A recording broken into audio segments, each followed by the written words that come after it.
नारे तकबीर नारे रिसालत या রাসূলুল্লাহ আব্দুল লতিফ সাহেব 100 টাকার দাতা মা বোনেরা মনে রাখবেন ইমামে হোসেন কে এমন তেমন লোকের ছেলে নয় মা ফাতিমা তু জাহরার বেটা এ খালা হোসেনের মতো জন্ম দেনে वाली মা কেমন হবে যে ফাতিমা তু জাহরা রাত্রি বেলায় সাজদা করতেন একটা সাজদাতে রাত অতিবাহিত হয়ে দ্বিতীয় সাজদা যেতেন দ্বিতীয় সাজদা দিতে যখন যেতেন হযরতে বিলাল হাবশী আযান দিয়ে দিতেন আল্লাহু আকবার আল্লাহু আকবার আল্লাহু আকবার আল্লাহু আকবার মা ফাতিমা তো সারা ওঝর নয়নে কাঁদেন আল্লাহ তুমি রাতকে এত ছোট করে ফেলেছো নবীর দুলালি বেটি ফাতিমা একটা সাজদা দুইটা সাজদা পূর্ণ করতে পারে না আল্লাহ এই দুলালি বেটি নবীর দোয়া করতেছে তুমি একদিন রাতটাকে এত বড় করো যেন নবীর দুলালি বেটি দুইটা সাজদা সম্পূর্ণ করতে পারে জোরে মা কেমন ছিল ঝগড়াটি ছিল না স্বামীকে একটু ভাষায় কথা কইতো না শাশ শ্বশুরের সঙ্গে বেয়াদবের মতো কথা বলতো না নবীর বেটি ফাতিমা তো সারা কেমন ফাতিমা আজকাল বলতে পারেন তে নবীর বেটি ফাতিমার ব্যাপারে একজন নবীর সাহাবী হযরতে সালমান ফারসি বলতেছেন একদিন দিন দুপুর বেলায় আসরের সময় নবীর বেটি ফাতিমার বাড়ি গেছি আর হযরতে ফাতিমার বাড়ি যখন গেছি আপনারা আগে বলে তো যাতা না কেউ চলালে চলবে চলবে গম না দিলে আটা বার হবে হবে না কিন্তু নবীর সাহাবী হযরত সালমান ফারসি বলতেছেন নবীর দুলালি ফাতিমা বেটি ফাতিমার বাড়ি গেছে দেখতেছি নবীর দুলালি বেটি ফাতিমা নামাজ পড়তেছে আর ফাতিমার জাতা নিজে নিজে ঘুরতেছে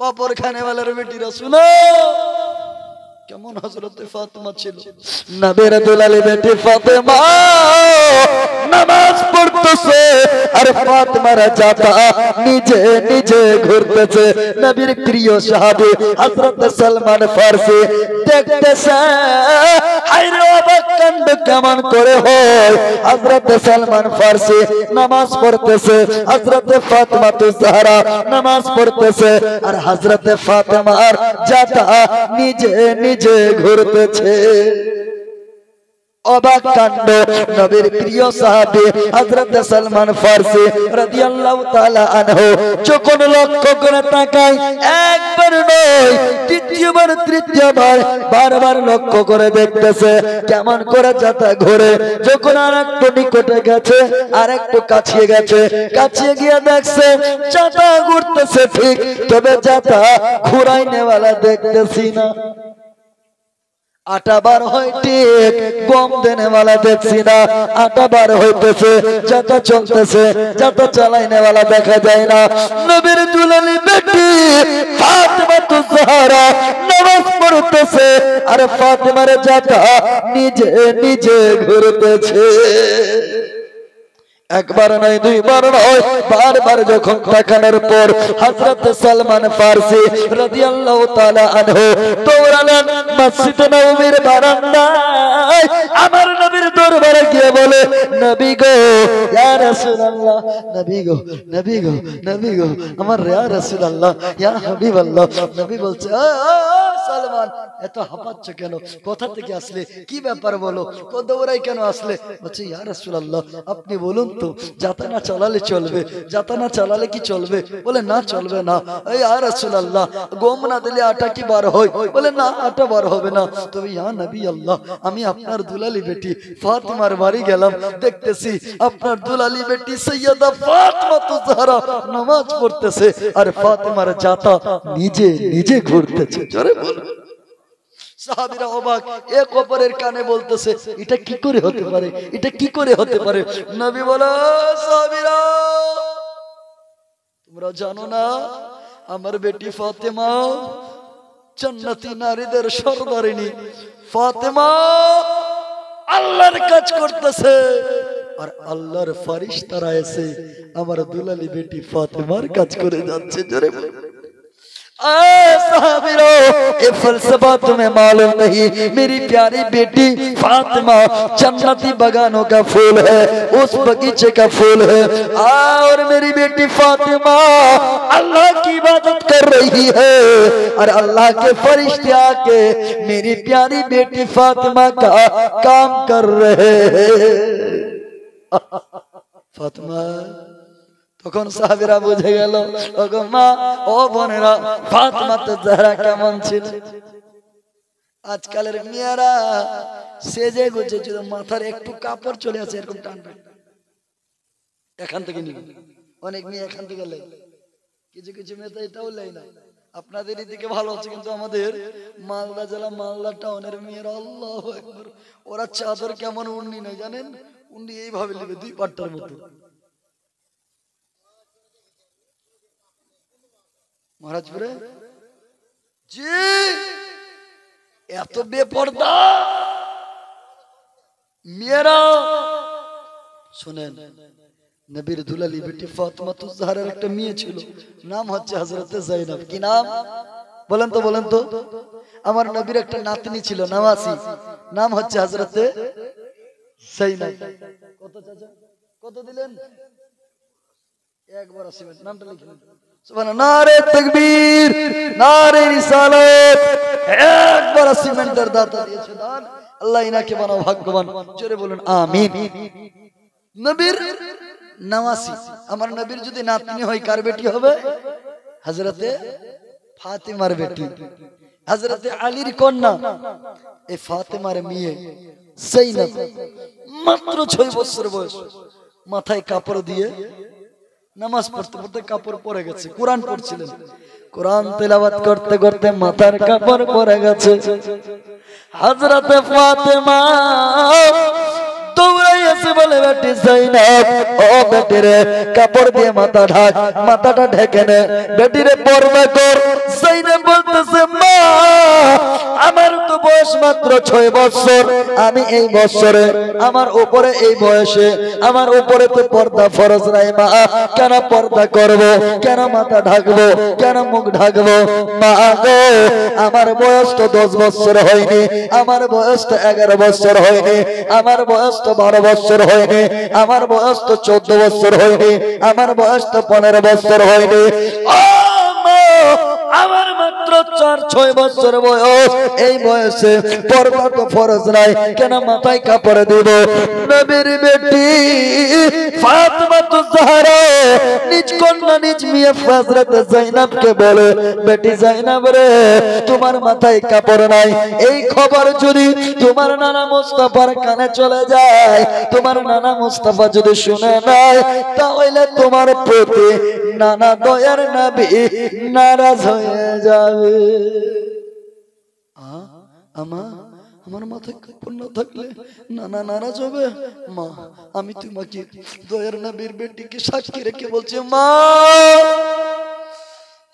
আমি যায়েনবের জীবন যাবে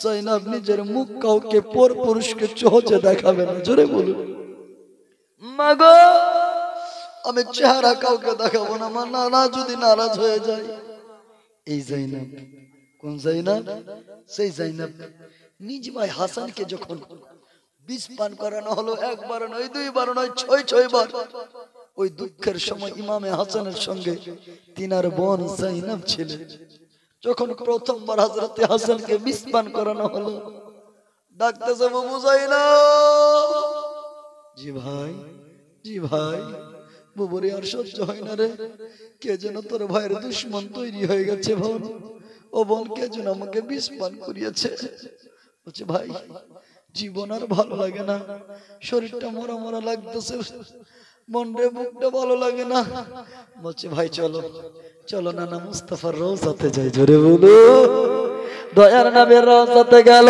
হযরত যায়েনব সঙ্গে সঙ্গে ভাইকে বলে ও ভাই হুসেন গো দয়ার নবী মুস্তাফাকে নানা মুস্তাফাকে সালাতু সালাম দাও। সালাম জানালো, সালাম জানিয়ে দয়ার নওয়াসি দয়ার নবীর নওয়াসি হযরত যায়েনব আমার দয়ার নবীর পদতলের পিছন দিককার পায়ের দিককার ধুলাবালি গুলো হযরত ভাই হাসানের কপালে মাখতে শুরু করেছে, বুকে মাখতেছে, গায়ে মাখতেছে। আমার নবীর চরণ ধুলি গুলো ইমামে হাসানের শরীরে মাখতে না মাখতে বিষ পানি হয়ে গেল। বিষ কি হয়ে গেল? পানি হয়ে গেল। সংক্ষেপে অনেক জীবনী শুনলে, এইটুকু যদি মনে রাখেন ইমামে হোসেনের মোটামুটি 1 ভাগ জীবনী শুনে নিলেন। হযরত ইমামে হাসানকে দ্বিতীয়বার আমার জন্য বিস্মান কেক যেন করিয়ে দিল। হযরত ইমামে হাসান আবার ডাক দিয়ে বলে, বুবু যায়েনব, ও বুবু রে আয় আয় আয়। আর সহ্য হয় না রে বুবুকে যেন বিস্মান করালো। আবার আমার কলিজা যেন পেটে যায় বুবু, শরীরটা আমার নীল হয়ে যাচ্ছে, আমার শরীরটা জর্জরিত হয়ে যায়। বুবু যায়েনব বলে, বাইরে চল চল চল, আমার নানা মুস্তাফার রওজাতে যাই। আমার নানার মুস্তাফার রওজাতে গিয়ে নানাকে সালাম দেব, নানাকে দুঃখের কথাগুলো বলে বলবো, নানা গো তোমার নওয়াজ হোসেন হাসানকে কে যেন বিস্মান করিয়েছে গো নানা। এ নানা যাও, সেই নামাজকে আপনি কাঁধে করে নিয়ে মদিনার বাজারে বাজারে ঘুরতেন গো নানা। যে হাসানকে তুমি নিয়ে বড় গালে চুমা দিতেন, কপালে চুমা দিতেন গো নানা। এ নানা যাও, আমি সেই ইমামে হাসান তোমার দরবারে এসেছে। এরকম হযরত ইমামে হাসান বলতেন। আর হাসানের বুবু জান যায়েনব আমার নবীর পায়ের দিক গিয়ে নবীর পায়ের চরম ধুলিগুলো মাটিগুলো এনে হাসানের বুকে মাখতেন, গলায় মাখতেন, বদনে মাখতেন, মাথায় শরীরে চেহারাতে মাখতেন। আমার নবীর রওজার নবীর চরম ধুলিগুলো মাখতে না মাখতে ইমামে হাসানের বিষ পানি হয়ে যেত। একবার নয়, দুইবার নয়, এইরকম করতে করতে তৃতীয়বার, চতুর্থবার, পঞ্চমবার হালুয়া দিয়ে, খিচুড় দিয়ে, আপনাকে শরবত দিয়ে এরকম করে বিভিন্ন বাহানায় বিস্মান করাতেন। বিস্মান করানোর পরে ষষ্ঠবার অর্থাৎ 6টা বার যখন হযরত ইমামে হাসানকে বিস্মান করানো হলো, হীরা বিষাক্ত হীরা পিষিয়ে তাকে পান করানো হলো। ইমামে হাসান যখন এই পিছানো বিষাক্ত হীরা পান করেছে, ওই হীরা দিয়ে ইমামে হাসানের কলিজাগুলো কেটে কেটে কেটে কেটে চূর্ণ বিচূর্ণ হয়েছে। ইমামে হাসান বলে, বুবু যায়েনব, ও বুবু যায়েনব রে, আর সহ্য হয় না রে বুবু, কে যেন তোমার মায়ের আমার দুশ্মন বেরিয়ে গেছে রে বুবু। সেই ইমামে হাসানকে যেন কে যেন বিষাক্ত হীরা পিষিয়ে আমাকে, ওই হীরা মিশ্রিত আমাকে বিস্মান করিয়েছে। বুবু যায়েনব বলতেছে, বাইরে চল চল চল, সোমবারের মতো নানা মুস্তাফার রওজাতে চলো। ইমামে হাসান বলতেছে, না বুবু আর যাওয়ার সময় নাই, কারণ আমি উঠতে পারি না, আমার কলিজাগুলো চূর্ণ চূর্ণ করে কেটে কেটে চূর্ণ বিচূর্ণ করে দিয়েছে। হযরত হাসান হযরত যায়েনবের হাতগুলো ধরে বলতেছে, বুবুরে এই কথা বলতে না বলতে বুবু যায়েনব যা আমার ভাই হাসানকে ডেকে নিয়ে এসো, আমার কলিজার টুকরা আমার বেটা কাসিমকে ডেকে নিয়ে আসো। কাসিমকে ডাকা হলো, ইমামে হোসেনকে ডাকা হলো। তার কাছে এসেছে, হঠাৎ করে ইমামে হাসানের মুখ থেকে বমি চলে আসলো, আর রক্তের বমি ছিল, রক্তের বমি। ওই খুনের বমির সঙ্গে কয়েকটা কলিজার টুকরা বেরিয়ে চলে আসলো। এই কলিজার 4টা টুকরা যখনই বেরিয়ে আসছে, হোসেন বলে, ভাই ও ভাই হাসান গো চলো নানার দরবারে, বলে না রে ভাই, না না আর যাব না রে ভাই, দেখতে পাচ্ছ আমি তোমার ভাই হাসানের কলিজার টুকরা গুলো বেরিয়ে চলে আসতেছে। একবার নয় দুইবার নয়, যখন 2-3 বার বমি আসতেছে, এই উল্টির সঙ্গে সঙ্গে ইমামে হাসানের কলিজার গুলো টুকরো টুকরো হয়ে কেটে গেছে। আর পারে না, ইমামে হাসানকে বলতেছে তার ভাই হোসেন, ভাই হাসান গো, কে তোমাকে বিষ পান করিয়েছে রে ভাই? আমি তোমার ভাই হোসেন, আমাকে বলো না। ইমামে হোসেন বলতেছে, হযরতে হাসান বলতেছে, হোসেন কেন কেন, তুমি বদলা নিবা নাকি? বলে হা হা, আমার বড় ভাই হাসানকে যে বিষ পান করিয়েছে আমি তাকে ছেড়ে দিব না, তুমি বলো বলো, আমি তাকে শেষ করে দেব। ইমামে হাসান বলতে লাগলো, ওরে ভাই হোসেন, আমি যার উপরে সন্দেহ করি সে যদি হয়ে থাকে, আমি তার বিচার আমি আল্লাহর কাছে দিলাম, আর সে যদি না হয়ে থাকে আমি তাকে আমি চাই না, ইমামে হাসান চাই না যে ও কারণে কায় যেন রক্তাই রক্তিত হয়ে যায়।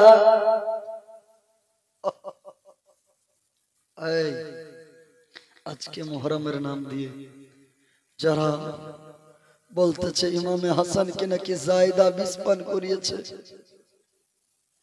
ইমামে হাসানকে বিষ পান করিয়েছে মাইমুনা কুটনি। আল্লাহু আকবার, আপনি কোথায় পেলেন মাইমুনা কুটনির নাম? কুটনি কোনো আরবি শব্দ? কুটনি কোনো উর্দু শব্দ? কুটনি মানে আমরা জানি যারা এক অপরের কুটনামি করে চুগলি করে কথা লাগায় তাকে কুটনি বলি। রে মাইমুনা কে ছিল যার উপরে এত বড় লাঞ্ছনা, এত বড় ইলজাম? এই মাইমুনা ছিল উম্মুল মুমিনিন, সমস্ত মুমিনদের মা। আমার নবীর স্ত্রীর নাম হচ্ছে হযরতে মাইমুনা। জোরে বলুন সুবহানাল্লাহ। জান্নাতি নওজওয়ানদের যুবকদের সরদার, তার স্ত্রী জায়দার উপরে এত বড় ইলজাম। ইমামে হাসান পর্যন্ত বললেন না হোসেনকে, ভাই আমাকে কি বিষ পান করিয়েছে? আমার যার উপরে সন্দেহ, কি সন্দেহ মানে शक, मेरा जिसके ऊपर शक है अगर वो है तो उसका फैसला मैं अल्लाह के ऊपर सुपुर्द करता हूँ, अल्लाह के सुपुर्द करता हूँ, उनका फैसला अल्लाह करेगा। अगर वो नहीं है तो हसन नहीं चाहता कि इमाम हसन की वजह से कोई खून खराब हो। तो बताइए इमाम हसन शक के बुनियाद पर नहीं बोले। जब इमाम हसन ने जाहिर नहीं किया कि हमको किसने जहर पिलाया, तो फिर आजकल के जाहिल लोग कहते हैं कि चिल्लाना चिल्लाना सईदा माइमुनारी चाल, निजेर हाथे निजेर पाए मारिलो कुराल, এই রকম কিছু জঙ্গি গাইতেছে, ঝান্নি গাইতেছে আমাদের পশ্চিম বাংলার মাটিতে। মুহররমের নাম দিয়ে মুহররমের একই মুহররম থেকে 10ই মুহররম পর্যন্ত টাটকা করবলা, বাসিয়া করবলা, পন্তা করবলা, তেসিয়া করবলা, এই রকম করতেছে। আরে মুসলমান, এখনো মূর্খের জালে তোমরা ফেসে আছো, এখনই যে জিহালাতের মধ্যে তোমরা পড়ে আছো। ইমামে হোসেনের স্ত্রীর উপরে উপবাদ দিও না। আমার নবীর স্ত্রী হযরতে মাইমুনা তখন তো জিন্দাই ছিলেন। আমার নবীর স্ত্রী একজন ছিল যার নাম হচ্ছে উম্মে সালমা। ইনাকে বলেছিল, এ সালমা, উম্মে সালমা, এটা তোমাকে আমি এই মাটি দিলাম। কি মাটি? ইমামে হোসেনের আমলে এই মাটিটা রাখিও, যে মাটিটা হচ্ছে কারবালায় আমার নাতি হোসেন শহীদ হয়ে গেলে এই মাটি রক্তে রক্তিত লাল হয়ে যাবে। আর ইমামে হাসানের আমলে বেঁচে থাকলো কি করে আপনি নবীর স্ত্রী হযরতে মাইমুনার উপরে অপবাদ বা তার উপরে ইলজাম লাগাইতে পারে, যেটা কোনো কিতাব, কোনো ইতিহাসের বইয়ে, কোনো মুআতাবার কিতাবে প্রমাণিত दलील के साथ साबित नहीं है। कोई आलिम, कोई जाहिल, कोई मुहर्रम खेलने वाला, कोई झांनी खेलने वाला अगर ऐसी बातें करे अपने गांव में तो उसको गांव से भगा दीजिएगा, या तो उससे किसी मोतबर किताब से दलील के साथ सबूत मांगिएगा। नहीं तो ये सब सरासर इमाम हुसैन के खानदान पर इल्जाम लगाना। एक तरफ से बोलते हैं कि हम लोग अहले बैत से मोहब्बत रखते हैं और एक तरफ से अहले बैत की गुस्ताखी करेंगे। ये लोग मुनाफिक नहीं था और क्या मुनाफिक ना तो কি হবে। মুসলমান বুঝে রাখবেন, জীবনী শুনলে হবে না, জীবন পরিবর্তন করতে হবে। এটা আজকে আপনাদের 3 রাতের আমার দয়ার নবীর জীবনের রাত ছিল, কিন্তু ইমামে হোসেনের আমি শেষ রাতের নানাদের মোহাব্বতে আপনারা আমন্ত্রণ করেছিলেন, ইসলাম বললাম। তবে একটা কথা মনে রাখবেন যে ইমামে হোসেনের বুবু জাইনাবের কথা বলার উদ্দেশ্য একটাই, জাইনাব ভাইয়ের সঙ্গে ছাড়লো না। যখন কারবালার প্রান্তরে গেল সেখানেও জাইনাব ভাইয়ের সাথে ছাড়লো না। আর ইয়াজিদি দলেরা বলতে লাগলো, শুনো হোসেনকে তো শহীদ করলাম, হোসেনের সঙ্গে সাথীদেরকে শহীদ করলাম, এখন হোসেনের বুবু জাইনাবের, হোসেনের বোন জাইনাবের রূপ দেখবো, তার চেহারা দেখবো, তাকে বেইজ্জত করবো। তখন হযরত জাইনাবের উরনি ধরে খিমাতে আগুন লাগিয়ে দেওয়া হলো কারবালার প্রান্তরে। খিমাতে আগুন লাগিয়ে দেওয়ার পরে যখন জাইনাবের উরনি ধরে টানতেছেন, এক কোণার উরনি ছিঁড়ে চলে গেল। ও মা বোনেরা, হযরত জাইনাব দয়ার নবীর নাতনি জাইনাব চিনার আর একজন ইয়াজিদি দল উর্মি ধরে টানতে লেগেছে, আর একজন চিরে ফেরা চলে যায়, দ্বিতীয় কোণ টানতে লেগেছে, দ্বিতীয় কোণটা চিরে ফেরা চলে যায়। এক এক করে নেতা হয়ে গেল। হযরতে জাইনাবের উর্মি ধরে চিরে ফেরা শেষ করে দিল। হযরতে জাইনাবের লম্বা লম্বা কেশ মুবারক, লম্বা লম্বা চুল দিয়ে মুখ ঢেকে নিল, আর ঢেকে চিৎকার করে কাঁদতে শুরু করেছে, বলছে, না না না না না না, আপনি নাতনি জাইনের উপরে এখনো নারাজ হইয়েন না। না না, আপনার नातनी एखनो अपने वादे के मुताबिक अपने चेहरे को किसी को दिखने नहीं दिया है। लंबे लंबे बालों से अपने चेहरे को ढाक करके रखी है। नाना नाराज हो जाए। কেমন পর্দা নসি ছিল বেটা মেয়েদের মধ্যে থেকে। আজকে এই যে জহর হয়ে গেছে, কিন্তু ওইদিকে বললি পালিয়ে যাবে। তো আপনাদের মধ্য থেকে ইকবাল ভাই, মোহাম্মদ ইকবাল, বাপ মায়ের নামে 2 বড় সিমেন্ট লিখেন তো। ফজকার বেটি শোনো, পাস হয়ে গেলে এই 500 টাকা করে দিয়ে তারপরে যাও। ওদিকে ধরো তো দেখি, 500 টাকা করে। লাপাটুর বেটি, সাপাটুর বেটি, কোন হবে না। আপনাদের মধ্যে একটা চাদর নিয়ে জানতে দেখি। আরে যুবক ভাই, 2টা ছোট ছোট ভাইকে দেন তো চাদর দিয়ে। মায়েদের মধ্যে 200, 100, 500। নাকের ফুল, কানের দুল, পায়ের উপর, হাতের চুড়ি, যার যেরকম অবস্থা মা দেন তো দেখি। মসজিদে আল্লাহর ঘর, এই ঘরে দান করবেন ইনশাআল্লাহ। কালেকশন হবে, ফাতিহা হবে, শেষ দোয়া নিয়ে যাবেন ইনশাআল্লাহ। আর দোয়া মুখুল ইবাদত, সমস্ত ইবাদতের মগজ হচ্ছে দোয়া। জোরে বলুন সুবহানাল্লাহ। সমস্ত ইবাদতের মগজ দোয়া। দোয়াই যদি না নিলেন জীবনে কি আর করবেন।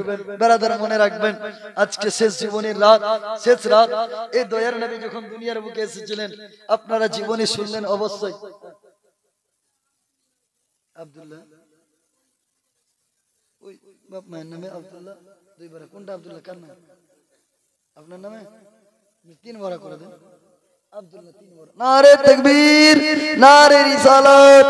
আব্দুল্লাহ সাহেব 3 বার সিমেন্টের দাতা। ওইদিকে যাতো কেউ 2 বার দিবে বাপ মায়ের নামে। ওটা ও মা, বাপ মায়ের নামে 2 বার সিমেন্ট হবে না? যে মা কষ্ট করে তোমাকে লালন পালন করে বড় করেছে, মা আজকে তোমার মা কবরে আছে, বাবা বিয়ে করে, তোমার বাবা লালন পালন করে তোমাকে সুন্দর করে বড় করে বিয়ে দিল, 2-4 লাখ টাকা ডিমান্ড দিয়ে, ওই বাপের নামে হবে না? আরে বাপ কবরে চলে গেছে, বাপের নামে দেখেন তো 2টা মা 2 বার করে। যারে হবে না ইনশাআল্লাহ। হ্যাঁ যাও তো দেখি তো চাদর নিয়ে যাও ইনশাআল্লাহ নবীর রওজা শরীফ দেখে মন ভরে না দিদার দাও গো শাহে মদিনা দিদার দাও গো শাহে মদিনা নবীর রওজা শরীফ দেখে মন ভরে না দিদার দাও গো শাহে মদিনা আরশের মেহমান করেছেন আল্লাহ কত শান কত মান বর কামলিওয়ালা ওগো মদিনাওয়ালা ওগো মদিনাওয়ালা করো করুণা দিদার দাও গো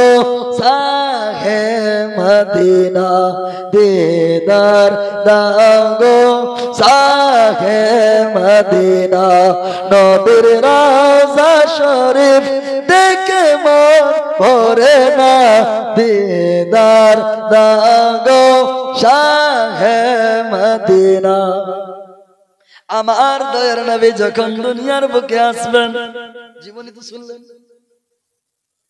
দয়ার নবীর মা আমিনার সারা শরীরটা সুগন্ধ হয়ে গেছে শুনেছিলেন নবীর মা আমিনা সারা শরীর নবীর দাদি হযরতে ফাতেমা নবীর দাদির নাম কি ফাতেমা নবীর বেটির নাম ফাতেমা নবীর চাচির নাম ফাতেমা হাজি হযরতে আলীর মায়ের নাম ফাতেমা ফাতেমা বিনতে আসাদ আর হযরতে আলীর স্ত্রীর নাম সৈয়দাতুন নিসা ফাতেমা আর হযরতে আলীর দাদি অর্থাৎ